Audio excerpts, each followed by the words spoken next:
एक दिन रात के वक्त 20 साल की जवान लड़की अपने पिता के कमरे में जाती है और देखती है कि उसके पिता गहरी नींद में सो रहे हैं। वह लड़की धीरे से उनके पास जाकर बैठ जाती है और उसे देखकर पिता जाग जाते हैं। पिता पूछते हैं, बेटा इतनी रात को क्या हुआ, सब ठीक है ना? लड़की कहती है, पापा मेरे सिर में बहुत तेज दर्द हो रहा है और मुझे बहुत डर भी लग रहा है। क्या मैं आपके पास सो सकती हूँ? पिता मुस्कुराते हुए कहते हैं, बिल्कुल बेटा, कोई बात नहीं, आप आराम से सो जाओ, मैं यही तुम्हारे पास हूँ। पिता लड़की को बिस्तर पर सुला देते हैं और उसके सिर को प्यार से सहलाने लगते हैं। इससे लड़की को तुरंत आराम महसूस होता है और वह धीरे धीरे सोने लगती है। उस दिन पिता ने थोड़ी बहुत ड्रिंक भी की होती है। नमस्कार दोस्तों, स्वागत है आपका हमारे चैनल पर। आज की कहानी आपको चौंका देगी और आप सोचने पर मजबूर हो जाएंगे कि एक पिता और बेटी ऐसा काम कैसे कर सकते हैं। अगर आप हमारे चैनल पर नए हैं तो कृपया सब्सक्राइब जरूर करें ताकि आप हमारी ऐसी और भी कहानियां मिस न करें। तो चलिए दोस्तों, शुरू करते हैं आज की यह सच्ची कहानी, जो मध्य प्रदेश के सागर जिले की है। इसी जिले के एक गांव में छगन लाल नाम का एक आदमी अपने 3 बच्चों के साथ रहता था। छगन लाल की पत्नी की लंबी बीमारी के बाद मौत हो गई और 1 साल से घर की स्थिति बेहद कठिन हो गई थी। उसकी बड़ी बेटी की उम्र 20 साल, छोटी बेटी की उम्र 14 साल और सबसे छोटे बेटे की उम्र 9 साल थी। पत्नी के इलाज में सारी जमा पूंजी खत्म हो गई थी और अब छगन लाल कर्ज में डूबा हुआ था। आर्थिक स्थिति दिन ब दिन खराब हो रही थी और घर चलाना उसके लिए मुश्किल हो गया था। बच्चे भी अपनी मां की याद में गुमसुम रहने लगे थे। छगन लाल के लिए उन्हें संभालना चुनौतीपूर्ण हो रहा था। घर की जिम्मेदारियों के साथ साथ बच्चों की देखभाल करना छगन लाल के लिए कठिन हो गया। वह सोचता था कि अगर वह बाहर काम पर जाता तो बच्चों की पढ़ाई प्रभावित हो सकती है और अगर वह घर पर रहता तो घर की जरूरतें पूरी नहीं हो सकती। इस दुविधा के बीच एक दिन छगनलाल के मन में एक विचार आया, शायद उसे दूसरी शादी करनी चाहिए। एक नई पत्नी घर की जिम्मेदारियों को संभालने में मदद कर सकती थी और बच्चों को भी एक नया जीवन मिल सकता था। छगनलाल ने इस विचार को गंभीरता से लिया और सोचा कि यह उसके और बच्चों के लिए सबसे अच्छा हो सकता है। उसने अपने परिवार और कुछ करीबी दोस्तों से सलाह ली, जिन्होंने उसे समझाया कि एक नई शादी से समस्याओं का समाधान हो सकता है। छगनलाल ने सोचा कि अगर वह दूसरी शादी कर लेता है तो घर भी आबाद हो जाएगा और वह भी बाहर कमाने जा पाएगा। फिर वह अपनी बेटी से कहता है कि बेटा, मैं सोच रहा हूँ कि दूसरी शादी कर लूं। इससे तुम लोगों की देखभाल भी अच्छे से हो जाएगी और मैं भी बाहर कमाने जा सकूंगा। तुम्हारी माँ के चले जाने के बाद जो तुम सबकी हालत हो गई है, अब मुझसे देखी नहीं जाती। पिता के इन सब बातों को सुनकर बेटी एकदम से खामोश हो जाती है। उसकी जुबान से एक भी शब्द नहीं निकल पाता। छगनलाल बेटी को समझाते हुए कहता है कि देखो बेटा, अगर मैं कमाने नहीं गया तो फिर घर चलाना मुश्किल हो जाएगा और मैं तुम सबको पढ़ा लिखा नहीं पाऊंगा। इतना समझाने के बावजूद भी वह लड़की खामोश ही रही। छगनलाल सोचता है कि उसकी बेटी अभी दुखी है, फिर किसी और दिन बात करेगा। उसके बाद वह वहां से चला जाता है और वह लड़की सोचने लगती है कि जब उसके पिता शादी कर लेंगे और जो सौतेली माँ आ जाएगी तो सौतेली माँ कभी अच्छी नहीं होती। उसने यह सुना भी था और अपनी आंखों से देखा भी था। वह यही सोच रही थी कि अभी उसके पिता बच्चों से बहुत प्यार करते हैं। अगर शादी के बाद वह भी बदल जाएंगे तो सौतेली माँ हमारे ऊपर बहुत अत्याचार करेगी और पापा भी उसी का साथ देने लगेंगे। उस दिन वह लड़की रात भर सो न सकी और पूरी रात यही सब सोचती रही। जब वह लड़की अगले दिन कॉलेज जाती है तो उसे रास्ते में एक सहेली मिल जाती है जो उसके साथ उसके कॉलेज में ही पढ़ा करती थी। फिर वह लड़की अपनी सहेली को सारी बात बता देती है जो उसके पिता ने अपनी शादी के बारे में उससे कही थी। उसकी सहेली कहती है कि यह तो बहुत गलत होने वाला है तुम लोगों के साथ। अगर तुम्हारे पापा ने शादी कर ली तो तुम्हारे ऊपर बहुत बड़ी मुसीबत आ जाएगी। सौतेली माँ के बारे में तो तुमने सुना ही होगा कि वह किस तरह की होती है। तुम्हारे पापा ये शादी तुम लोगों के लिए नहीं कर रहे हैं, वह तो अपने शारीरिक सुख के लिए कर रहे हैं। उन्हें तो बस अपने लिए एक जीवन साथी चाहिए जो उनकी जिस्मानी इच्छा को पूरी कर सके। तुम्हारे पापा को जिस्मानी इच्छा बहुत परेशान कर रही है, इसी वजह से वह शादी करना चाहते हैं।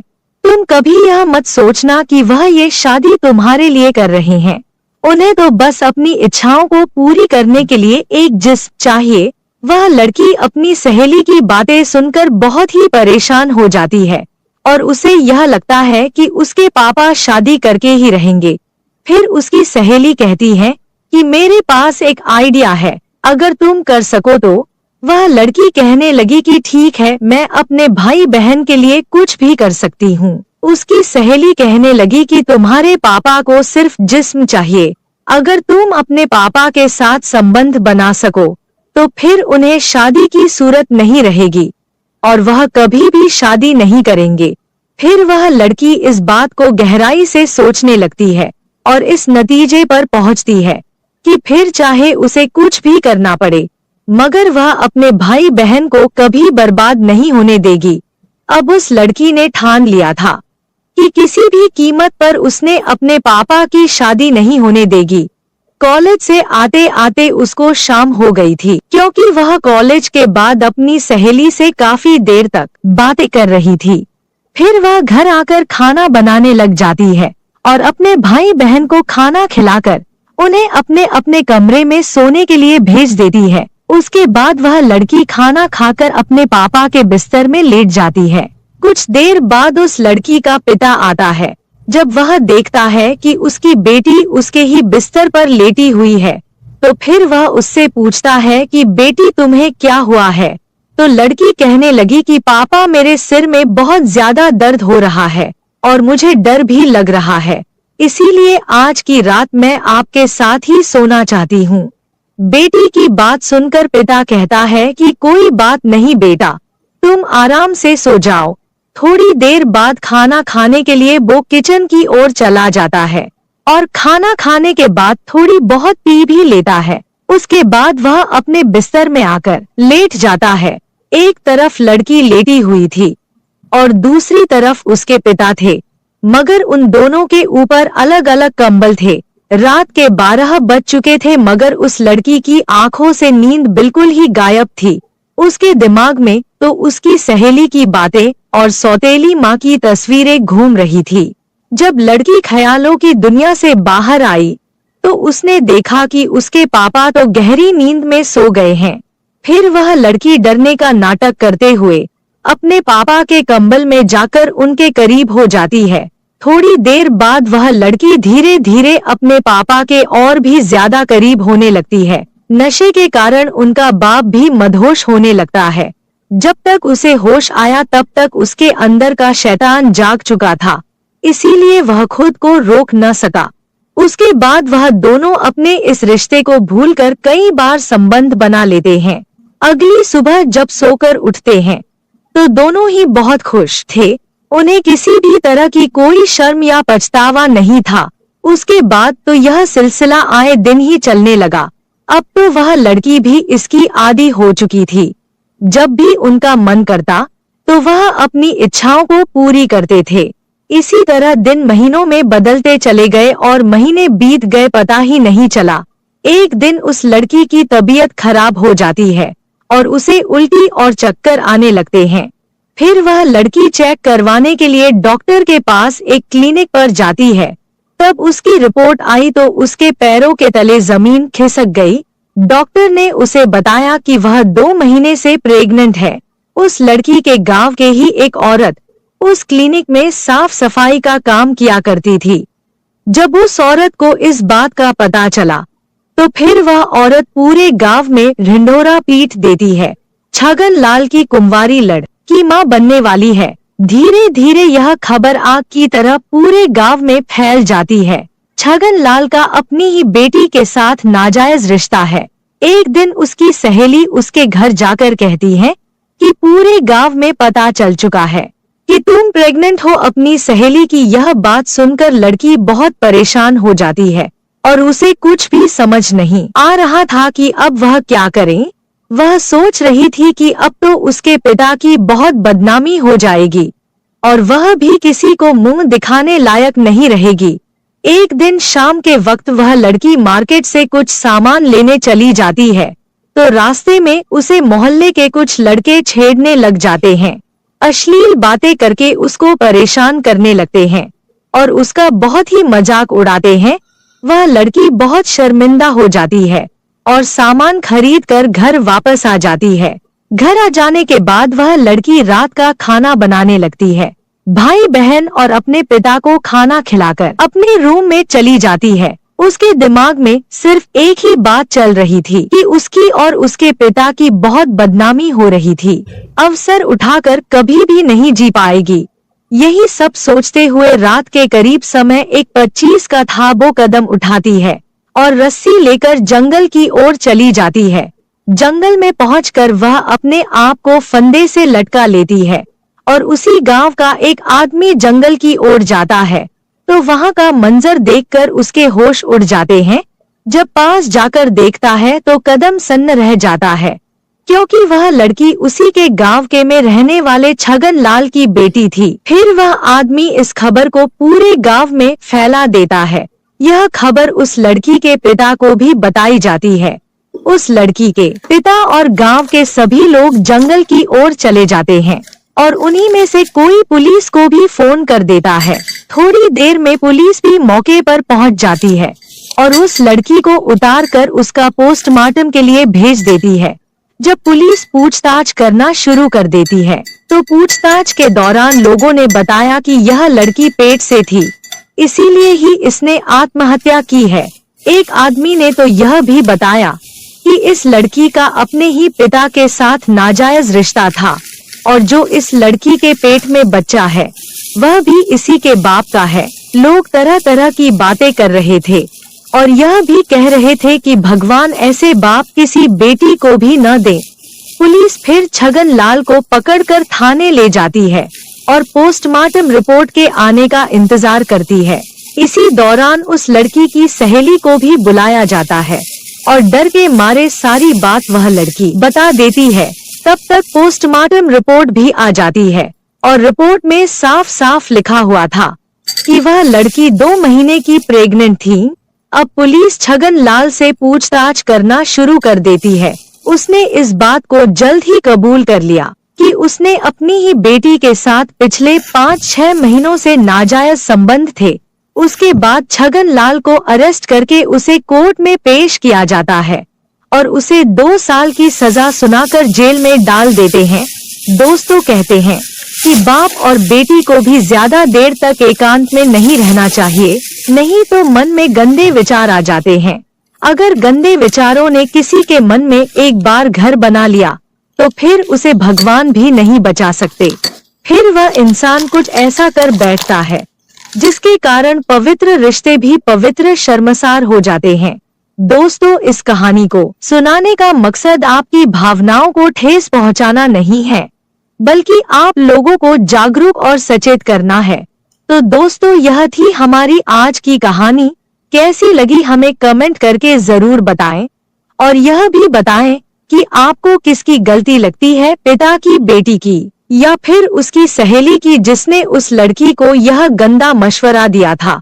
अगर कहानी अच्छी लगी हो तो चैनल को सब्सक्राइब और वीडियो लाइक जरूर कीजिएगा। मैं भावना एक साधारण सी महिला प्राइवेट स्कूल में पढ़ाने का काम करती थी।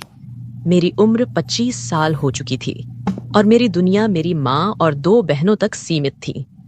घर में मैं सबसे बड़ी थी, लेकिन शायद मेरे बड़े होने का कोई खास मतलब नहीं था। मेरी तनख्वाह माँ के हाथों में जाती और उसने मेरी मेहनत से एक और प्रॉपर्टी खरीद ली थी। फिर भी जैसे जैसे वक्त बीता, मेरी जिम्मेदारियों में इजाफा हुआ, लेकिन मेरी जिंदगी वहीं ठहरी रही। मेरे काम से घर लौटने पर अक्सर ऐसा होता कि मेहमान आते और मैं चुपचाप अपने कमरे में चली जाती। एक दिन मैंने देखा मेरी छोटी बहन सजी धजी उन मेहमानों का इंतजार कर रही थी। मैं समझ गई कि वे मेरे लिए नहीं, उसे देखने आए थे। मेरी उम्मीदें चुपचाप ढह गईं। वक्त गुजरता रहा। मेरी उम्र 30 की हो गई, लेकिन माँ ने मेरी शादी की बात कभी नहीं उठाई, बल्कि उसने मेरी छोटी बहन की शादी करवा दी और मैं पीछे छूट गई। माँ की सगी बेटियों की शादी हो गई, पर मैं वहीं अटकी रही। समय और तेजी से गुजरा। अब मैं 35 साल की हो चुकी थी, लेकिन माँ अब भी मेरी शादी की बात नहीं करना चाहती थी। मुझे अब साफ साफ समझ में आ गया कि मेरी माँ मुझे केवल कमाई का जरिया मानती थी। उसकी नजर में मैं बस सोने का अंडा देने वाली मुर्गी थी। मैंने आखिरकार अपने शहर की नौकरी छोड़ दी और दूसरे शहर में नया जीवन शुरू करने का फैसला किया। वहां मैंने किराए पर एक घर लिया और एक प्राइवेट स्कूल में पढ़ाना शुरू किया। लेकिन किस्मत ने यहां भी साथ नहीं दिया। कुछ ही महीने में स्कूल बंद हो गया, क्योंकि शिक्षकों को समय पर वेतन नहीं मिलता था। मैं भी बाकी शिक्षकों की तरह इस्तीफा देकर घर लौट आई। अब मेरे पास ज्यादा पैसे नहीं बचे थे। इस नई परिस्थिति से जूझते हुए मैंने अपने घर में ही ट्यूशन शुरू करने का सोचा। दरवाजे पर ट्यूशन क्लासेस का बोर्ड लगते ही कुछ ही घंटों में पहले विद्यार्थी का आगमन हुआ। धीरे धीरे 5-6 बच्चे पढ़ने आने लगे और जिंदगी दोबारा पटरी पर आने लगी थी। फिर एक दिन एक 15 साल का लड़का अभिषेक मेरे पास पढ़ने आया। उसकी उम्र बाकी बच्चों से ज्यादा थी, इसलिए उसने अपना ट्यूशन का समय अलग करवा लिया। पहले पहले तो सब ठीक था, लेकिन कुछ दिनों बाद उसकी हरकतों ने मुझे हैरान कर दिया। अभिषेक ट्यूशन में आते ही अपनी गोद में बैग रखकर मुझे देखता रहता। एक दिन जब मैं बोर्ड से पीछे मुड़ी तो देखा उसकी नजर बोर्ड पर नहीं, मुझ पर थी। उसकी आंखों में कुछ अजीब सा था। और फिर उसकी गोद में रखे बैग की हलचल ने मेरी बेचैनी और बढ़ा दी। मेरे कदम खुद ब खुद उसकी तरफ बढ़े। मैंने उसका बैग हटाया और जो दृश्य मेरे सामने था उसने मेरे पैरों तले जमीन खिसका दी। 15 साल का वह लड़का मुझे देखकर वहीं बैठे बैठे अपनी हदें पार कर रहा था। उस पल मेरे भीतर गुस्सा, शर्मिंदगी और घिन का तूफान उमड़ पड़ा। लेकिन मैं जानती थी ये लड़ाई सिर्फ अभिषेक के खिलाफ नहीं थी। ये लड़ाई मेरे जीवन के हर उस पल के खिलाफ थी जिसने मुझे पीछे धकेलने की कोशिश की थी। उसकी माँ की गोद में उसका 6 महीने का बच्चा था और पास ही उसका बड़ा बेटा अभिषेक खड़ा था। वो महिला मेरे पास आई और अभिषेक का एडमिशन कराते हुए बोली, मैडम, आप मेरे बेटे को कम से कम 4 घंटे ट्यूशन दीजिए। घर पर ये बहुत परेशान करता है और पढ़ाई में भी दिलचस्पी नहीं लेता। आपके डर से शायद ये थोड़ी पढ़ाई कर ले। उसने आगे कहा, मैं आपको एक्स्ट्रा क्लासेस के लिए कुछ ज्यादा पैसे भी दूंगी। अतिरिक्त पैसे किसे नहीं चाहिए होते। वैसे भी मेरा खुद का कोई परिवार नहीं था और न ही मुझे किसी पति को जवाब देना पड़ता था। इसीलिए मैंने खुशी खुशी उसके बेटे को एक्स्ट्रा क्लास देने के लिए हाँ कर दी। अगले ही दिन से अभिषेक ट्यूशन आने लगा। मुझे जल्दी ही समझ में आ गया कि अभिषेक पढ़ाई में काफी होशियार है। बाकी बच्चों के जाने के बाद भी उसकी एक्स्ट्रा क्लास चलती रहती थी। ट्यूशन के दौरान अभिषेक बहुत सी अच्छी बातें करता था। उसके साथ समय कब बीत जाता मुझे पता ही नहीं चलता। शायद क्योंकि मैं भी अपनी जिंदगी में अकेली थी, तो उसकी बातें सुनकर मुझे भी कोई सहारा मिल गया था। ऐसे ही दिन बीत रहे थे। मैं जिस घर में रहती थी उसकी ऊपरी मंजिल का एक कमरा पहले से ही टूटा हुआ था। अब वहां एक नया किराएदार आकर रहने लगा था, जो कि मेरी ही तरह अकेला था। एक शाम की बात है, 6 बजे के करीब अभिषेक अपने घर जाने के लिए निकला ही था कि तभी वह नया किराएदार मुझे चाय के लिए बुलाने आया। उसकी बात सुनकर अभिषेक अचानक रुक गया और बोला, मैडम, मुझे मैथ्स के कुछ सवाल समझने हैं। ये कहते हुए वह मुझे क्लासरूम में ले आया। जैसे ही हम अंदर पहुंचे, मैंने उसे ब्लैक बोर्ड पर मैथ्स के सवाल समझाने शुरू कर दिए। लेकिन अभिषेक का ध्यान बिल्कुल भी मेरी पढ़ाई पर नहीं था। वो बस यूं ही मेरा समय बर्बाद कर रहा था। ये मुझे समझ में आ गया था। मैंने थोड़ी सख्ती से कहा, तू मेरा समय बर्बाद मत कर। तेरा ट्यूशन का समय खत्म हो गया है, अब घर जा। अभिषेक ने अचानक मेरे हाथ को पकड़ लिया और बोला, मैडम, आप बहुत अच्छी हैं। जब तक मैं वापस नहीं आता अपना ख्याल रखना। मुझे उसकी इस बात पर कोई खास ध्यान नहीं गया, लेकिन जाते वक्त उसका इस तरह का व्यवहार मुझे थोड़ा अजीब जरूर लगा। अगले दिन अभिषेक ट्यूशन के समय नहीं आया। तभी आसमान में बादल घिराए और तेज बारिश होने लगी। मैंने ट्यूशन में आए बाकी बच्चों को जल्दी ही छुट्टी दे दी। थोड़ी ही देर बाद जब मैं दरवाजे पर खड़ी होकर बारिश का आनंद ले रही थी, तभी मैंने देखा कि अभिषेक पूरी तरह से भीगा हुआ मेरी ओर आ रहा है। उसे इस हालत में देखकर मैंने जल्दी से उसे अंदर बुलाया और रुमाल फेंकते हुए कहा, जल्दी अंदर आ जाओ। अभिषेक घर के अंदर आते ही मुझसे लिपट गया। उसकी इस अचानक हरकत से मैं हैरान रह गई। वो रो रहा था। मैंने उससे पूछा, क्या हुआ अभिषेक, क्यों रो रहे हो? उसने सुबकते हुए कहा, आज मम्मी ने मुझे मारा है, मैं अब घर वापस नहीं जाऊंगा। उसकी बातें सुनकर मेरा दिल पिघल गया। उस रात वो घर जाने को बिल्कुल तैयार नहीं था। मैंने उसे खाना खिलाया, लेकिन फिर भी वो घर जाने को राजी नहीं हुआ।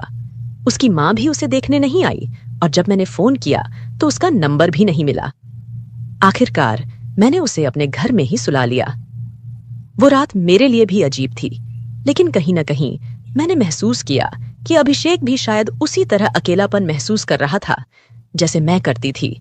वह रात भी ऐसी ही थी जब अभिषेक मेरे कमरे में सोया हुआ था। अगले दिन सुबह सुबह दरवाजे पर दस्तक हुई। अभिषेक की माँ खड़ी थी और जैसे ही मैंने दरवाजा खोला, उन्होंने रोते हुए कहा, आप इस लड़के को अपने घर में बिल्कुल भी मत रखिए, मैं इससे तंग आ चुकी हूं, आप भी इसे निकाल दीजिए। उनकी आंखों में आंसू थे और उन्होंने गुस्से में अभिषेक को थप्पड़ मारा। मैं हैरान रह गई। मैंने उन्हें रोकते हुए कहा, आप उसे क्यों मार रही हैं? इस पर वह बोली, इसकी तरफदारी मत कीजिए, नहीं तो आप पछताएंगी। अगर आप इसे अपने पास रखना चाहती हैं तो रख लीजिए, मैं इसकी ट्यूशन फीस भी नहीं दूंगी। इतना कहकर वह चली गई। मुझे ऐसा लगा कि उन्होंने अपने बेटे के लिए ममता खो दी है। अभिषेक चुपचाप मेरे पीछे आकर लिपट गया। उसकी माँ के जाते ही उसने मुझे जोर से गले लगाया। उसकी मासूमियत देखकर मेरा दिल पिघल गया। मैंने सोचा, वैसे भी मैं घर में अकेली हूं, कुछ दिनों के लिए अभिषेक को रख सकती हूं। शायद उसकी माँ का गुस्सा ठंडा हो जाए और वह उसे वापस ले जाए। लेकिन ऐसा नहीं हुआ। अभिषेक की माँ ने उसके कुछ सामान दरवाजे पर छोड़ दिया और चली गई। मैं इसे क्षणिक गुस्सा समझ रही थी, मगर 2 दिन बाद पता चला कि वे लोग कॉलोनी छोड़कर किसी और शहर चले गए हैं। उनके फोन भी बंद हो गए थे।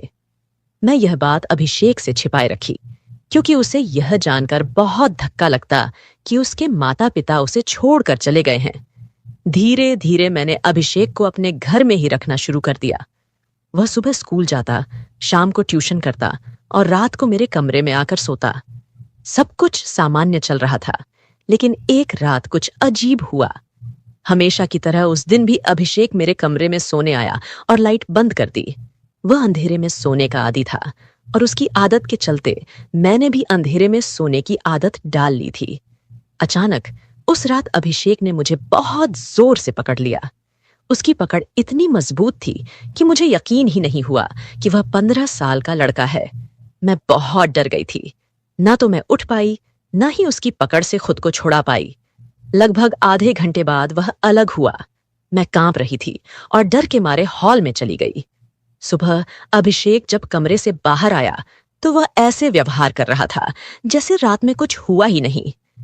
मैं उसे कुछ कहने ही वाली थी, तभी वह किचन की ओर बढ़ गया। उसकी मासूमियत देखकर मेरे मन में उथल पुथल मच गई। उसने मेरे लिए चाय बनाई और मेरे कमरे में मेरा इंतजार कर रहा था, मानो कुछ हुआ ही ना हो। वो मेरे कमरे में था और अचानक उसे देखकर मैं थोड़ी शर्म से भर गई। फौरन बाथरूम की ओर बढ़ी, अंदर जाकर जल्दी से अपने कपड़े ठीक किए और फिर बाहर आई। बाहर आते ही मैंने अभिषेक से सवाल किया, अभिषेक, तुम्हारी तबीयत ठीक तो है ना? रात को तुमने मुझे इतनी जोर से क्यों पकड़ा था? अभिषेक ने बेहद शांत अंदाज में जवाब दिया, मैडम, शायद आपको कोई गलतफहमी हुई है, मैं तो जल्दी ही सो गया था।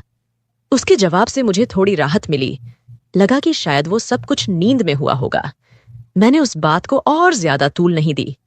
कुछ देर बाद अभिषेक स्कूल चला गया। दोपहर को जब वो घर आया तो रोज की तरह ट्यूशन के लिए बैठ गया। अब मैं उसकी एक्स्ट्रा क्लास नहीं ले रही थी। उस दिन बाकी बच्चे चले गए, मगर अभिषेक काफी देर तक रुका रहा। मैं उसे बोर्ड पर गणित के कुछ सवाल समझा रही थी और मेरी नजर बोर्ड पर ही थी। अचानक जब पीछे मुड़कर देखा तो अभिषेक की हालत कुछ अजीब लगी। उसकी नजर पढ़ाई पर नहीं थी और वो अपनी गोद में बैग रखे किसी अजीब हरकत में लगा हुआ था। मैंने तुरंत तेज आवाज में कहा, अभिषेक। उसकी हरकतें देखकर मैं थोड़ी हिल गई। मेरे दिमाग में सवाल उठने लगे। कल रात जो हुआ, क्या वो सच में नींद में था या जानबूझकर किया था? मैंने उसके बारे में ज्यादा सोचना छोड़ दिया, पर मन में शक बरकरार था। उसी दिन मैंने उसकी मां को फोन करने की कोशिश की, लेकिन हमेशा की तरह उसका फोन बंद था। मैं नहीं चाहती थी कि अभिषेक के नाजुक मन पर कोई गलत असर पड़े, इसलिए उसके माता पिता के बारे में कुछ नहीं कहा। अभिषेक को अपने घर में रखने का मेरा फैसला अब भारी गलती लगने लगा था, लेकिन तब मुझे इसका एहसास नहीं हुआ। फिर उसी रात अभिषेक मेरे पास सोया।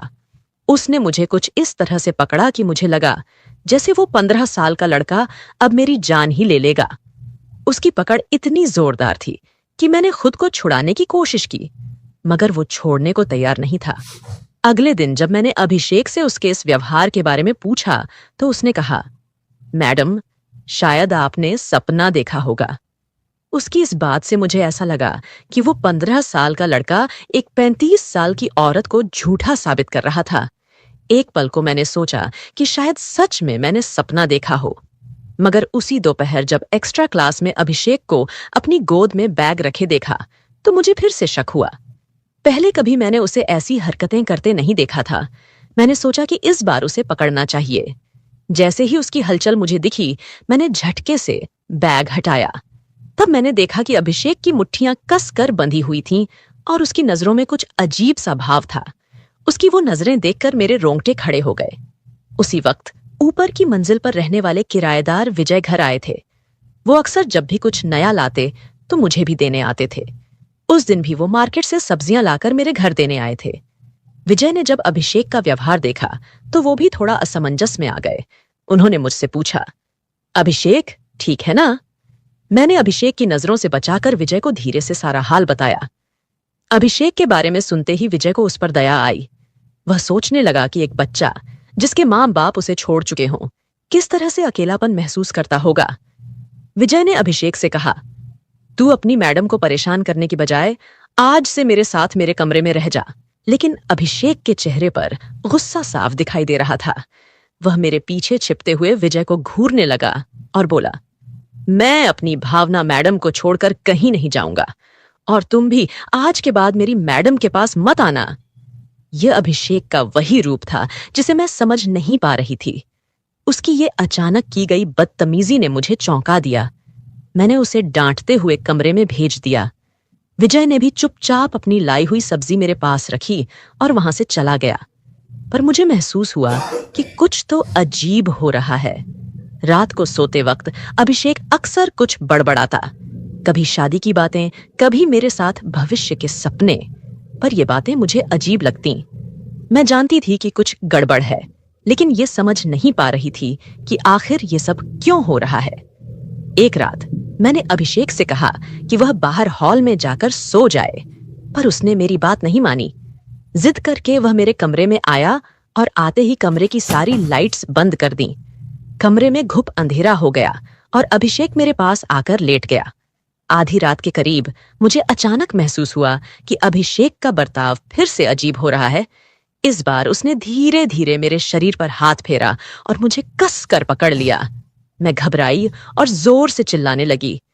तभी विजय, जो हॉल में मेरी आवाज सुनने के इंतजार में था, दौड़ते हुए मेरे कमरे में आ गया।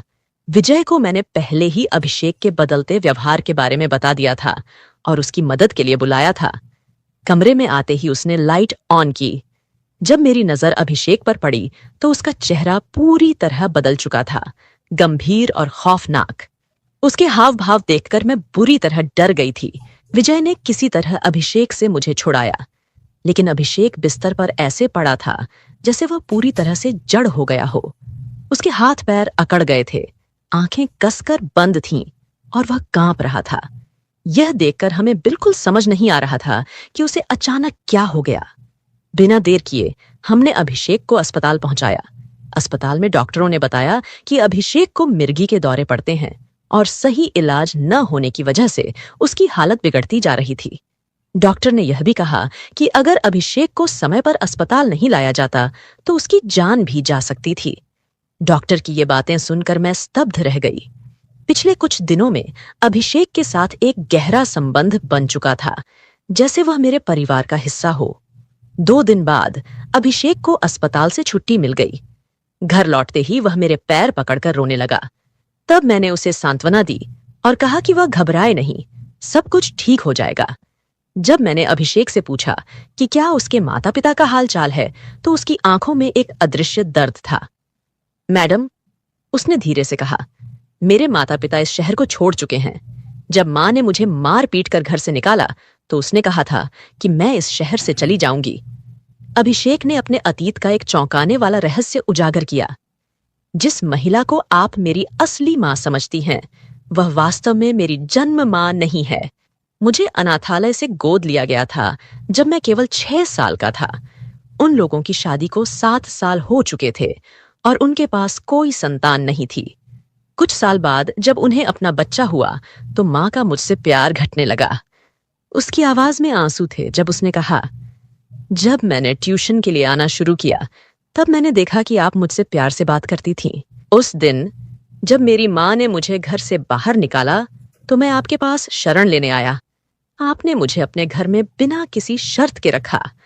विजय ने इस स्थिति को सुनकर कहा, अभिषेक, अगर तुम्हें कोई आपत्ति नहीं है तो मैं तुम्हें गोद लेना चाहता हूं। विजय और मैंने अपनी अपनी कहानियां साझा की। उसने बताया कि कैसे उसके समाज में उसके मेडिकल टेस्ट के कारण उसकी शादी नहीं हो पा रही थी। मैंने विजय को बताया कि मैंने अपनी शादी के बारे में कभी सोचा नहीं था, लेकिन उसकी अच्छाई ने मुझे अपनी सोच बदलने पर मजबूर कर दिया। हमने कानूनी रूप से अभिषेक को गोद लिया और हम तीनों एक नया परिवार बन गए। भगवान हमें किस रास्ते से जोड़ देगा, यह कहना मुश्किल है। मेरे अपने लोग मुझे छोड़ चुके थे, लेकिन विजय ने मुझे एक नया जीवन दिया और अभिषेक ने मुझे मातृत्व का अनुभव कराया। तो दोस्तों, यह थी आज की कहानी। क्या आपको यह पसंद आई? अपनी राय कमेंट बॉक्स में जरूर साझा करें। अगर आपको कहानी पसंद आई तो वीडियो को लाइक करें और हमारे चैनल को सब्सक्राइब करें। धन्यवाद।